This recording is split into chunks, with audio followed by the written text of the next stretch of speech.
The Covid-19 pandemic has changed all of our lives. The Pine News has been reporting closely on how this unprecedented situation is affecting both the international education sector and the people within it. In this series, we will be exploring the challenges faced by students, parents, and professionals to get a better understanding of what people have been going through.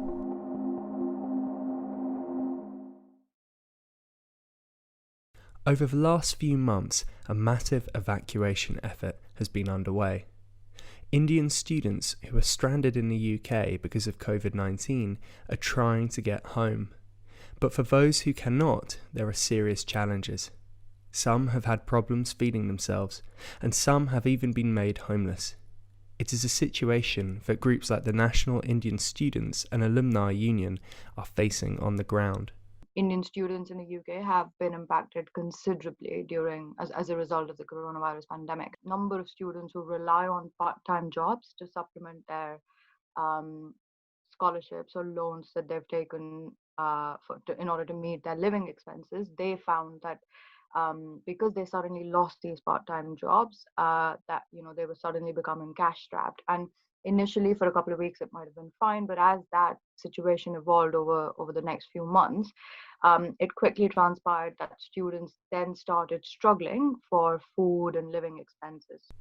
While university accommodation has largely released students from contracts, the situation with private landlords is much more difficult. I was told by my landlord that if I can't pay my rent, then I have to leave the flat because there are other people who are willing to pay the rent. The day after I was told that I'm going to have to leave, I had an anxiety attack. And I tried speaking to my friends, but most of them were asleep. And so I had to take like a medicine to go to sleep because I was not able to sleep that night at all. I knew there were some students who were kicked out of their accommodation, or they were at least 5 students staying in one room, and one of them was already showing symptoms. So all of them were very scared, but they had no place to go. There are cases where students have sublet rooms, meaning they are not protected from eviction. Sometimes those on contracts with private landlords have also faced problems. If a tenancy is supposed to come to an end, in those sorts of situations, landlords have gone against, in many cases, the government advice, which was to stay put until the end of June, and sort of been bullying students, harassing students, and asking them to leave. And many students have reported such cases to us, and we've had to unfortunately help them in such scenarios with working together with community organizations or even cheap hotel providers to find them somewhere to live. So accommodation has been a key issue. The Indian government is currently scheduling flights to bring Indian nationals back home as part of their Vande Bharat evacuation mission.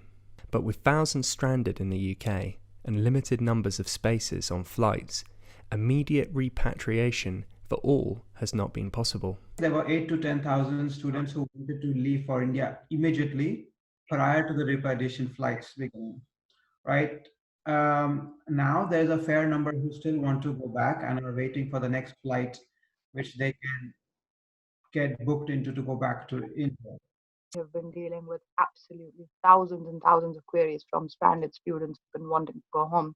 So one sort of salient feature to mention is, so far up until today, which is the 9th of June, the phases of the Vande Bharat mission, which is the evacuation mission to take stranded Indians back home, has been largely focused on a prioritization basis, where those who are sort of elderly, pregnant women, people with immediate distress, medical emergencies, etc., have been prioritized. The emotional and mental health impact on students has been severe. Some Indian students have found themselves dealing with mental health issues for the very first time. Groups like the Indian National Student Association are trying to support these people through difficult times. I was very mentally disturbed. Literally all day I was stuck on glued to Twitter, checking any updates if a High Commission of India has any updates for us. For straight up 2 months till May, there were no updates. I used to cry also. There were rumors also that flights won't open till June, not even rescue flights. So I started crying. I was like, now I have to sit here for another month. I have nothing else to do. Everybody has gone back. So I was mentally stressed. 50% of the cost that we receive is particularly down to this mental stress or mental health side of the issues. So, it's actually, when you talk to them, the one thing is very clear. Because most of these students have come very recently, say early January, this year. So it's very new for them, and they have hardly got used to the system here, going out and making friends or anybody. So one thing stood out for us is they don't have anybody to talk to. So we at least me personally, I've dealt with 3 kind of cases, which is like more of a suicidal thing, and then trying to say, oh no, I don't want to live. I'll just better die. I can't handle this anymore. So it's like, so we've especially me and along with my friends, we keep in constant touch with them. So in one of the particular case, I had to speak to them every day and say, do this, do some yoga, do this meditation.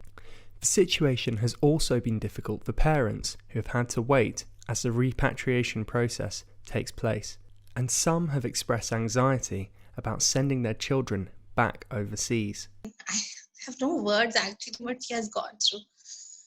Me being a parent, I really don't want any child to suffer so much. She has actually suffered a lot, so have we. Now, finally, she is back to my place. I'm so happy she's there in my house, sitting in one room at least. Though we haven't hugged her also, still we are on FaceTime with her. But we are very happy she's there with us. So my parents are like completely saying that we won't send you back unless and until the situation is like normal. So they're waiting for situation to be okay, then only. But like I prefer, like if they're doing online classes, then they should like reduce the fees, at least a little bit of it, like because we're already facing a lot of crisis. Some parents have taken an active approach. After getting their 18-year-old son Rahul back to India, the Sondi family decided to help others to get through the Indian High Commission's application process.